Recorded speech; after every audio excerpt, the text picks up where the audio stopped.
Success is an interesting thing to talk about because we have society's definitions of success and we have our own definitions of success.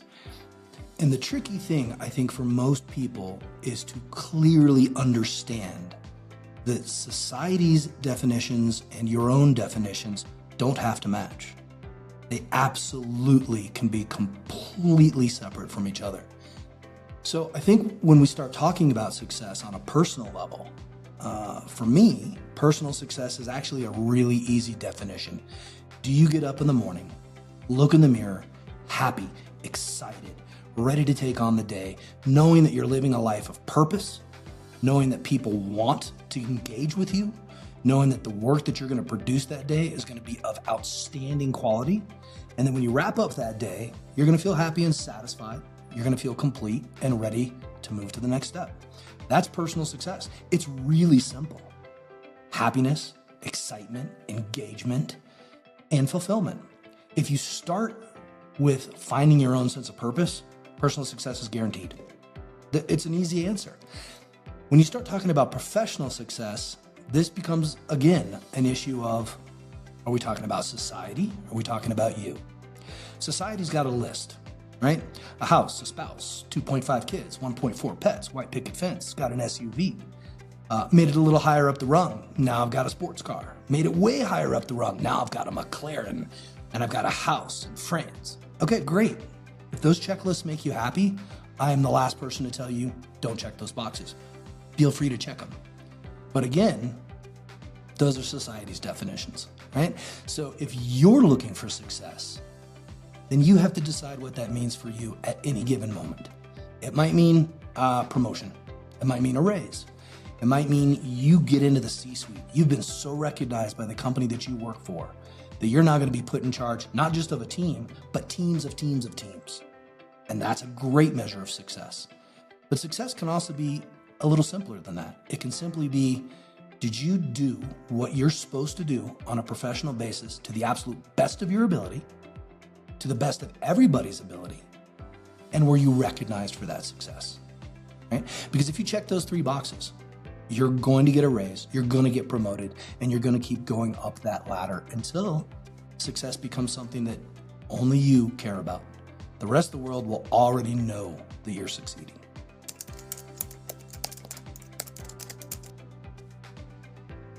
Transformative moments happen for me every day, right? So when people say to me, and they'll ask me, is there some defining moment that is the pivotal moment of your career, the transformational moment that set you up for success? And my answer to that question is a bit glib, I suppose, because the answer is, yeah, every single day. Because for me, my career is helping you. My career is helping people. My career is looking out at the world and saying, okay, world, I've got someone here that I'm going to work with, and I'm going to make the whole world take notice of them. So for me, it's interesting when I look for a pivotal or transformational moment, those transformational moments have to do with the people I work with, right? When someone comes to me and says, I got a raise, I got a promotion, I started a business, my business is thriving, my clients are happy, my boss loves me. Those are all transformational moments for me. If I have to look and try to find a really specific moment that is very impactful for me, I have two. One is when I was a gymnast. I was on my way to elite level competition and I crashed hard, neck. That ended that whole career, right? So I had two choices right then, right? I could cry about it. I could moan about it. I could be absolutely depressed that the entire future I had laid out for the rest of that time period was gone. Or I could say, I guess I'm making a change. I better make it a big one. I better make it a good one. And so I did. I would say another transformational moment for me, and this is a bit kind of obscure, but I took a trip to Bhutan many years ago. Bhutan's an extremely unusual place. It's the last Buddhist monarchy in the world. It's very high in the Himalayan mountains. And I played a game, a sort of a spiritual religious game with a lot of monks, where you take a boulder and you roll it up to the top of another boulder, and then these monks come and they chant and they pull your hands away and the rock rolls. And when that little rock that you rolled up the boulder begins to roll away, there's a number of things that can happen. It can roll down and stop. It can roll into a sort of a hole that's a little bit far away from that boulder, or it can pick up enough speed for whatever reason that it rolls across that hole and out into the field. The whole thing that's happening there is the length to which your rock rolls is your spiritual awareness.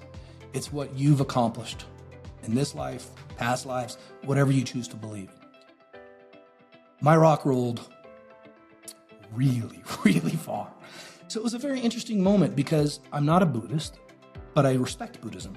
And these Buddhist monks watched my rock and turned to me, and they brought me into their temple to have a meeting with basically the elder of the temple. Because my rock had rolled so far that they felt that they needed to tell me, this is my last round. This is my last reincarnation cycle.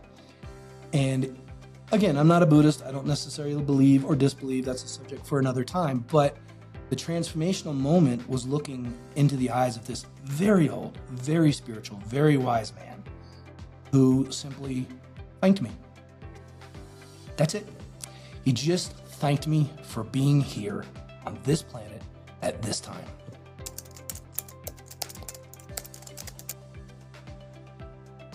So I've developed 3 steps that I think are absolutely critical to anybody who's looking to become a leader, right? There are some very specific leadership traits that we can talk about, but you can't even really develop those traits until you kind of have a system in place that helps you put together methods and systems and practices to get there. So what I have found is that there's 3 problems rather than 3 steps. What I kind of like to talk about is problems, solutions. So the first problem is purpose, right? So many people simply don't know their purpose. They think they have a purpose because they have a job, right? And that's fine. A job does give you a purpose, but it's not your purpose. So the first step in becoming a true leader is finding your true purpose. And that can be literally anything. You can want to start a business. You can want to grow a business. You can be in a business that's small, medium, or large and want to grow your team and thus help the company achieve greater success. You might want to start a youth basketball league in the inner city, right? It doesn't really matter, but you do need to know your purpose. Once you know your purpose, then the next problem is most people don't really know what skills they actually need to work on in order to achieve that purpose. They may have a vague sense that, wow, I don't have the skills I need, or I'm not even really sure if I have the skills I need. But most of the time, what I find with people is they have a burning desire to get somewhere, do something, be somebody, but they don't know what skills they need to develop in order to have that happen in their lives. And then the next thing is a clear roadmap, right? You have a goal, whatever that goal is. And let's just say it's to become a chief strategy officer for a mid-sized company. Okay, what is the roadmap to get you from where you are now to that exact point? And developing that roadmap is critical because it helps you lay in skill sets, milestones, and paths. And that's why my program is called Pathways to Empowerment, because what I help you do is find those pathways, create milestones on those pathways so that as you check those boxes off, you gain greater confidence, you gain greater clarity, and you have a very, very clear stepping stone path to whatever that goal is. So those are the 3 things, right? It's know your purpose, figure out which skills you need to enhance in order to fulfill your purpose, and then build a roadmap that gets you there.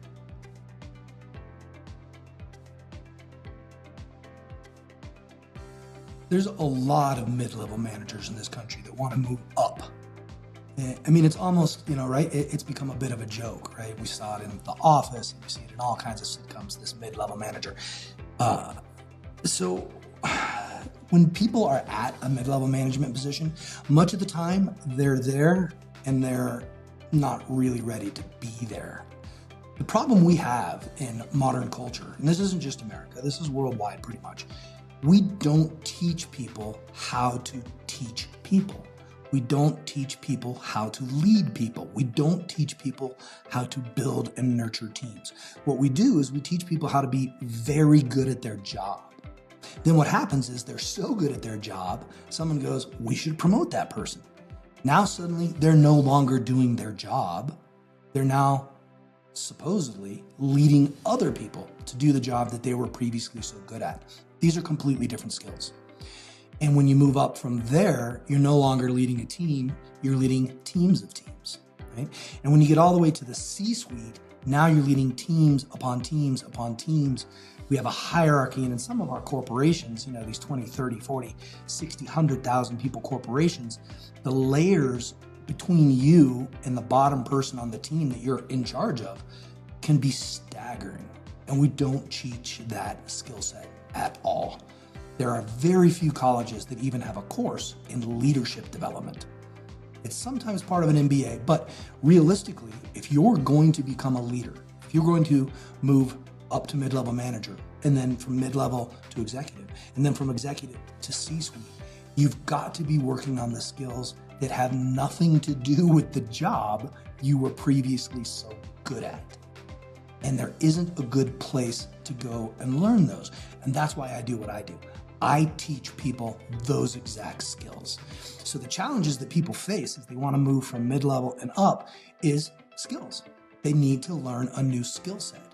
And if you take the time to really truly look at the great corporations, and I'll use Apple for example.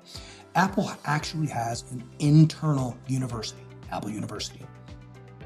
Nobody can go there unless you're working at Apple, but Apple's very aware of this. And they are one of the world's largest, most successful corporations because of that very simple fact.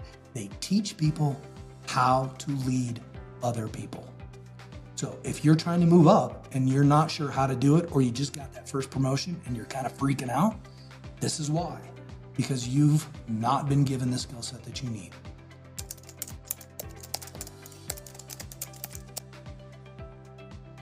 Helping my clients identify their skill set gaps is a critical piece of what I do. And we do it through some very traditional methods, right? Some questions, some deep conversations, and through a series of tests and exercises that I've developed over the years to help me learn what you're really good at, what you're really bad at, and where you're in the middle. And what I do through that series of it's a give and take. And this is where honesty becomes an absolutely critical part of the equation. You have to be absolutely honest with me when I help you evaluate what you're good at and what you're not so good at. And so it's a bit of a proprietary system that I've developed over a fairly long period of time, in which I ask some very probing questions and I put people through a series of exercises. Now I can do this kind of one-on-one. I can also do it in a group. One of the things I do is I lead a retreat 4 times a year, a workshop in which I create scenarios for small groups of people to go through these exercises as well and put them to immediate practice. And it's not an easy answer. And the thing is, it's different for everyone. But my goal and my role is to help you identify the very specific skill sets that you need. And when we get those, then we can start to develop them. And I have so many amazing methods to help you get there. It's not easy, but it's absolutely achievable by anybody.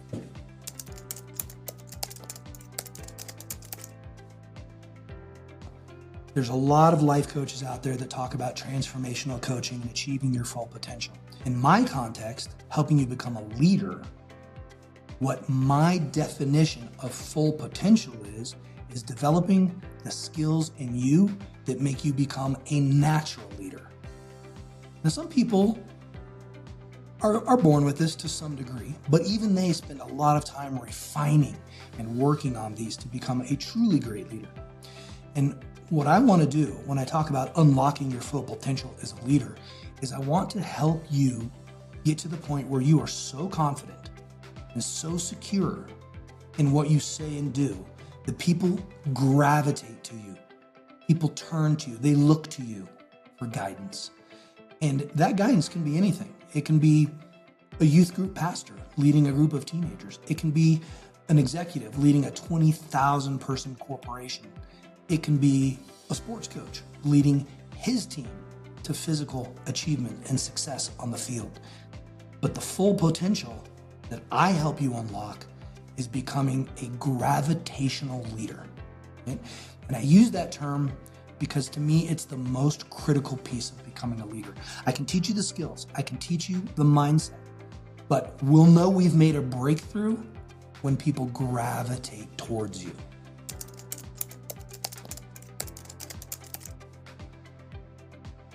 Successful leaders have some very specific traits. I've kind of, over the years, developed a methodology for talking about those really specific traits. And there's 8 of them, okay? There's ambiguity, authenticity, an analytical approach, an adaptable approach. They're creative, resilient, they are empathetic, and they are curious. So what I do with my clients is we work on each one of these traits one by one until we develop your ability to use those traits effectively in any situation. So we have exercises, we have programs, we have reflections, we have mindsets, we have meditations, we have neuro-linguistic programming activities and procedures that we put into place so that as you take each of these traits and develop them, you're locking them in. They're becoming part of your mental approach to the entire world. Whether that's your business, your life, your church, your family, your sports group, your softball league on Sundays, whatever it is, what I'm going to do is work with you to take each one of these traits and develop them so they become a core trait for you. And we do that through many different ways. And it's somewhat unique to each person. In a group coaching environment, we do this by working with each other. In a one-on-one, we do it by me working directly with you. But we take each trait, I put you through an assessment, and I find out where are you on this trait. On a scale of 0 to 25 is the scale I've developed. We figure out where you are with each trait, and then we work on it until we get each trait equal, and then we go back to the first one and we move it up. And then we just keep going through that process. And I have so many specific exercises that draw on Eastern and Western traditions, everything from Buddhist meditation to, like I said, neuro-linguistic programming to philosophical principles and exercise principles. But they're all geared around one very specific thing, which is to take these 8 traits and embed them at your core. Because once they're there and you're ranking at a 20 or higher on each of these 8 traits, no one in the world will question you as their leader.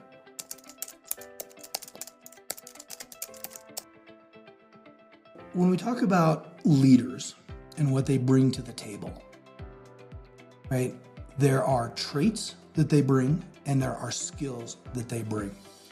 So I've talked a little bit to people about the 8 traits that I think a leader needs to have. And when we talk about skill sets, the skill sets that a leader needs is implementing those traits. So for instance, analytical. An analytical approach is a trait that every leader needs to have. But the skill set that's involved with analyzing is very, very all-encompassing because it involves building teams that feed you data. It involves building exercises that help you become more analytical. It involves melding those two together then so that when people bring you reams of data, you can quickly cut through it, find those nuggets, and build something out of those. Let's take curiosity. Curiosity is a trait that every leader needs to have. And if you don't have it, I'll help you develop it. But the skill set that's associated with curiosity is very esoteric. Right? And what it is going to involve is for you to begin to open your mind to ideas and concepts and practices from all over the world. Right? And I've developed a whole system to help you do this, where we talk through a Buddhist meditation and then we do one. We talk through a Japanese ritual of challenge and then we do one. And we do this through a whole bunch of different ideas, from a 2,000-year Taoist philosophy to modern neurolinguistic programming, such as Tony Robbins does. And we combine all of those, right? And so each trait has a skill set that's associated with that trait. So once I get you to the point where you're exhibiting that trait at your core, then we can start developing the skill sets to allow you to implement that trait for your team.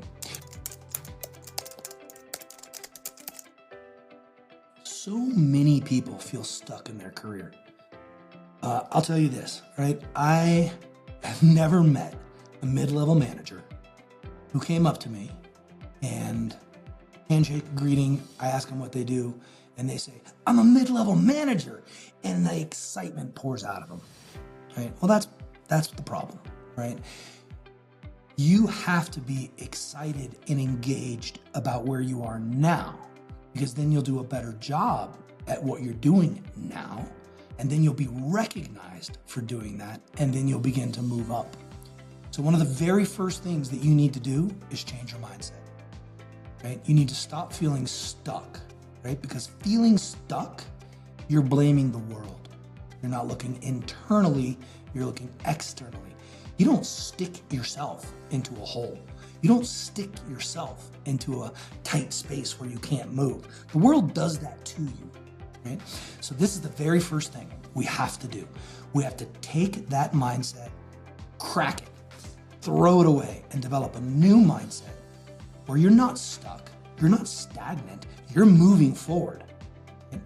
You're just at this place on your path, right? So when we develop a new path for you with new milestones and develop the skill sets to jump to each of those milestones, you won't feel stuck, right? Feeling stuck is blaming. And I take that blame and I throw it away, because the only person you should ever blame is yourself. And if you're working on these skill sets and developing these traits and looking forward, and you're coming into your job each day excited to make a difference, make a change, however small it may be, you will be recognized for that.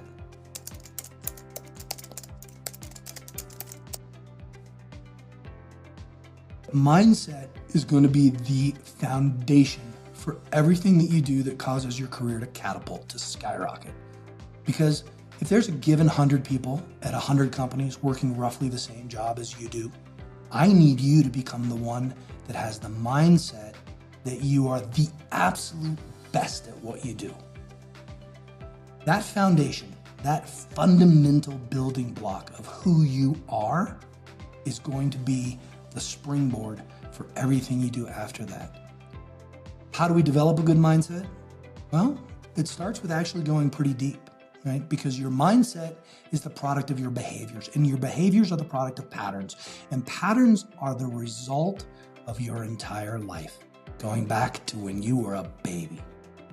So this is a bit of a therapy role. It's a bit of a motivational role. But what I do with you, with people, is I try to get to the root of your mindset. Why do you have the mindset you do? Because if we can get to the root, we can probably find out what pattern got established and what behaviors resulted from those patterns. Then we can change those behaviors by absolutely shattering those patterns and building new patterns that lead to new behaviors, that lead to a new mindset that, by its very definition, leads to success. I've worked with a lot of different clients who've achieved just phenomenal success. I'll tell you about one. She was and is a disabled American soldier and a single mom. Disabled, female, single mom, vet. She had hit, I really have no other word for it other than rock bottom. She was fighting a custody battle for her child. She was working through, just extraordinary issues with the Veterans Administration, and was taking these just dead-end jobs to try to make ends meet. I started working with her, and we went deep. We went really deep, and we found the root, the origin of all of her behavior patterns, and we broke them. We broke every single one of them. Today, she has her own business. She runs a marketing agency. She markets for other veterans. So she has a niche. She's excited. She's happy. She gets up every morning fully engaged with herself and the world around her and her clients. The transformation that we have achieved together is absolutely remarkable.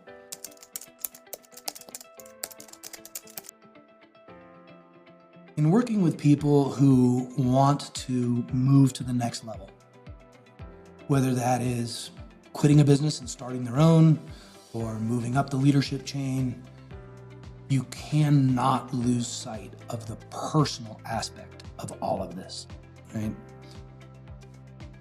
Society has its measures of success. Each person has their measures of success, right? I ask this question of a lot of people. If you've achieved success by society's standards, how did it make you feel? If you've achieved those and you've checked those boxes, what's next? What is next for you? Frankly, we live in a world of 8 billion people, and if you're a mid-level manager, there's several billion people in the world who are extraordinarily envious of you and where you are in your life. But that doesn't mean you're done. And so one of the things we have to do is find out what success means to each person. And we have to define that in a balanced way. If you want your Wikipedia entry to say, started this company, grew in the company, eventually became the CEO of the company, sold the company, put $20 million in the bank, bought a big house, bought a McLaren, great. I can help you achieve that. And that's absolutely fine. But if you want that Wikipedia page to go on and say, after selling the business, you made a change in the world. You left a legacy of impact. Then we have some really deep things to talk about, because now we're talking about, why do you want to be successful? And that varies for everyone. For some people it's money, and that's fine. But then the root of that is why? Why do you want more money? What are you going to do with it? And this is where we have to get really deep into your personal expectations of yourself. Because your personal expectations of yourself, they play out in every minute of every day. Whether you are at work, you are at the gym, you are having an argument with your spouse, you are trying to teach your child. It doesn't matter what you are doing, but your internal definition of your own personal success, regardless of your business success, influences and drives and pushes every possible boundary you have every minute of every day. So when I work with people, we don't just focus on leadership inside the workplace or at the field. We also focus on leading yourself to success in whatever that measure is for you. Some people have imposter syndrome. I'm not good enough. Some people have walls and boundaries they built. I'm not good at math, right? Whatever it is, it really doesn't matter. The point is it's a sticking point. We're going to break it. Because if your personal definitions of success are being met, then you can go into your workplace, absolutely shatter people's expectations. That balance, work, life, personal, professional, it has to stop being separate. It has to come together. And when it does, you will be unstoppable. I guarantee it.